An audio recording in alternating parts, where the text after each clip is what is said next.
بسم اللہ الرحمن الرحیم۔ اسلامی تاریخ 27 رجب المرجب۔ حضرت ابو عبیدہ بن جراح رضی اللہ تعالی عنہ، حضرت ابو عبیدہ بن جراح رضی اللہ تعالی عنہ کا اصل نام عامر بن عبداللہ ہے۔ وہ ان مبارک ہستیوں میں ہے جنہیں رسول اللہ صلی اللہ علیہ وسلم نے دنیا ہی میں جنت کی خوشخبری دے دی تھی۔ غزوہ احد کے دن جب رسول اللہ صلی اللہ علیہ وسلم کے چہرہ مبارک میں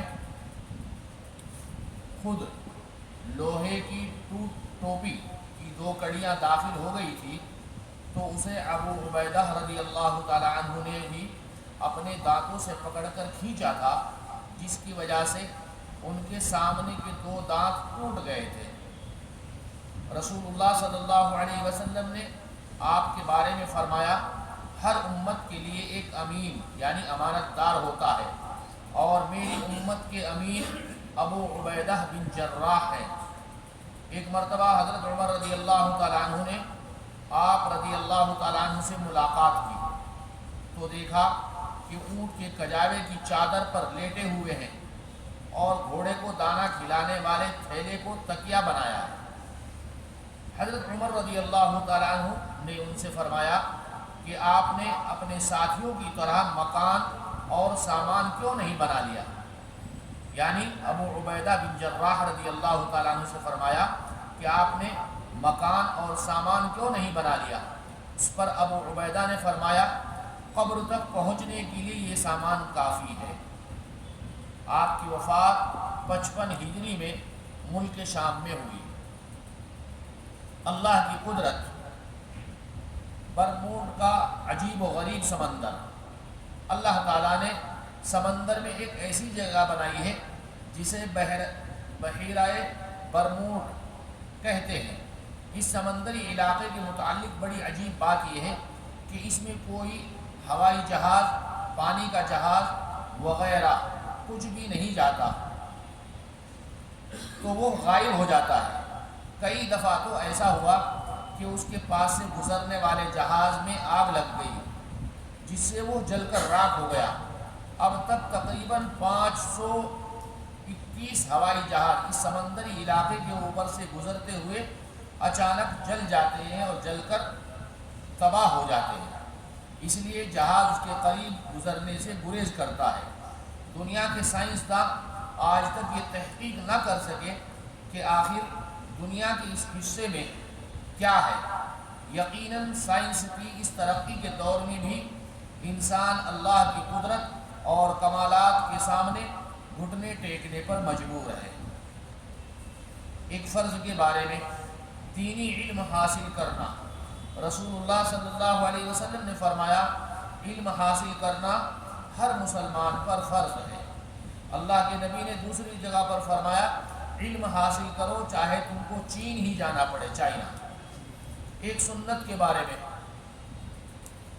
رسول اللہ صلی اللہ علیہ وسلم جب کسی کو رخصت فرماتے تو اس کا ہاتھ اپنے ہاتھ میں لے لیتے اور اس وقت تک اس کا ہاتھ نہ چھوڑتے جب تک کہ وہ آپ صلی اللہ علیہ وسلم کے ہاتھ کو خود نہ چھوڑ دیں۔ تو یہ بھی اللہ کے نبی کی ایک سنت ہے۔ ایک اہم عمل کی فضیلت، بیوہ اور مسکین کی مدد کرنے پر ثواب۔ رسول اللہ صلی اللہ علیہ وسلم نے فرمایا، بیوہ اور مسکینوں کی ضرورت پوری کرنے والا اللہ کے راستے کے مجاہد کی طرح، یا تو دن میں روزہ رکھنے والے اور رات بھر نماز پڑھنے والے کی طرح، اللہ کے نبی نے فرمایا۔ ایک گناہ کے بارے میں پڑوسی کو ستانا، اپنے بازو میں رہنے والوں کو تکلیف پہنچانا۔ رسول اللہ صلی اللہ علیہ وسلم نے فرمایا، وہ آدمی جنت میں داخل نہ ہوگا جس کے ظلم و ستم سے اس کے پڑوسی محفوظ نہ ہو۔ پڑوسی سے مراد مسلمان ہی نہیں، چاہے غیر مسلم ہی ہو، پیسے والا ہی نہیں، چاہے غریبی جھوپڑی میں رہنے والا ہو، ہماری طرف سے اس کو کوئی تکلیف نہ پہنچے۔ اگر ہماری طرف سے اس کو تکلیف پہنچ رہی ہے تو سمجھ جائیے کہ جنت ہماری نہیں ہے، ہمارے ہاتھ سے جنت چھوٹ رہی ہے۔ کیونکہ پڑوسی کو ستانا حرام ہے، اللہ کے نبی نے فرمایا۔ دنیا کے بارے میں عیش و عشرت سے بچنا، رسول اللہ صلی اللہ علیہ وسلم نے حضرت معاذ رضی اللہ تعالیٰ عنہ کو جب یمن بھیجا تو فرمایا ناز و نعمت کی زندگی سے بچنا، اس لیے کہ اللہ کے بندے عیش و عشرت کرنے والے نہیں ہوتے۔ آخرت کے بارے میں مجرموں کے خلاف اعضاء کی گواہی، قرآن میں اللہ تعالیٰ فرماتے یہی وہ جہنم ہے جس کا تم سے وعدہ کیا جاتا تھا، آج تم اپنے کفر کی وجہ سے اس میں داخل ہو جاؤ، آج ہم ان کے منہ پر مہر لگا دیں گے اور جو کچھ یہ کیا کرتے تھے ان کے ہاتھ ہم سے بیان کر دیں گے اور ان کے پاؤں اس کی گواہی دیں گے۔ اللہ تعالیٰ ہاتھوں کو اور پاؤں کو زبان دیں گے۔ طب نبوی سے علاج، منقع سے پٹھے وغیرہ کا علاج۔ پٹھے کہتے ہیں جو ہمارے دونوں طرف کے کندھے ہوتے ہیں۔ حضرت ابو ہنداری رضی اللہ تعالیٰ عنہ کہتے ہیں کہ رسول اللہ صلی اللہ علیہ وسلم کی خدمت میں منقع، کشمش اور منقع کا تحفہ ایک بند تھال میں پیش کیا گیا۔ آپ صلی اللہ علیہ وسلم نے اسے کھول کر ارشاد فرمایا بسم اللہ کہہ کر کھاؤ۔ منقع بہترین کھانا ہے جو پٹھوں کو مضبوط کرتا ہے، پرانے درد کو ختم کرتا ہے، غصے کو ٹھنڈا کرتا ہے اور منہ کی بدبو کو زائل کرتا ہے اور بلغم کو نکالتا ہے اور رنگ کو نکھارتا ہے، گورا کرتا ہے۔ آج ہماری نسل ان سب چیزوں کو چھوڑ کر بیڑی پیے گی، گٹکا کھائے گی، پان پراگ کھائے گی، سگریٹ پیے گی یا چائے پیے گی۔